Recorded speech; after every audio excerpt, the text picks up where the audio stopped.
Hello बच्चों, let's read the question. The question says for an SN2 reaction, which of the following statement are true? The rate of reaction is independent of the concentration of the nucleophile. The nucleophile attack the carbon atom on the sides of the molecules opposite to the group being displaced. The reaction proceed with simultaneous bond formation and ruptures. None of these. तो हमें देखना है बच्चों इसमें से कौन सा statement true है. Okay. So first of all बात करते हैं की कॉन्सेप्ट की concept SN2 reaction. SN2 reaction. तो बेसिकली SN2 रिएक्शन क्या होता है? बाय मॉलिक्यूलर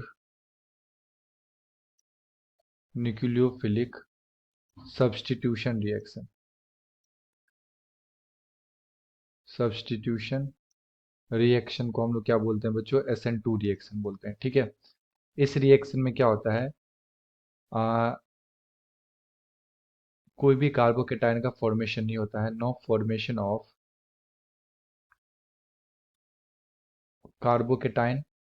रिएक्शन बच्चों सिंगल स्टेप में होता है. Single step reaction. ठीक है. और यहाँ पे एक ट्रांजिशन स्टेट का फॉर्मेशन होता है. तो जैसे अगर ये हमारे पास अल्काइल हैलाइड है और इस पे हम लोग ले लिए न्यूक्लियोफाइल, स्ट्रॉन्ग न्यूक्लियोफाइल, तो ये क्या करता है? बैक साइड से अटैक करता है एंड देन यहाँ से जो ओल्ड न्यूक्लियोफाइल होगा उसे रिमूव कर देगा. ठीक है. तो यहाँ पे एक ट्रांजिशन स्टेट बन जाता है. इस तरह से एक ट्रांजिशन स्टेट बन जाता है बच्चों. इसे हम लोग क्या बोलते हैं? Transition state. एंड फाइनली यहाँ से बन जाता है हमारा प्रोडक्ट. तो अगर हम लोग यहाँ पे रेट देखें तो रेट जो होता है इसका आता है K into concentration of RX जो हमारा अल्काइल होगा इंटू में कॉन्सेंट्रेशन ऑफ न्यूक्लियोफाइल. ठीक है. तो इसकी पावर 1, इसकी पावर 1. तो इस रिएक्शन के लिए जो ऑर्डर आता है वो ऑर्डर कितना आता है? 2. है ना. सेकेंड ऑर्डर रिएक्शन होता है ये. ठीक है.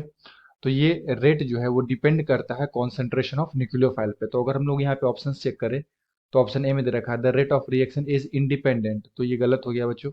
है ना. डिपेंड करता है. सेकेंड में दे रखा है the nucleophile attacks the carbon on the sides of the molecules opposite to the group being displaced. Yes. तो जो न्यूक्लियोफाइल होता है वो अपोजिट साइड से अटैक करता है, बैक साइड से अटैक करता है.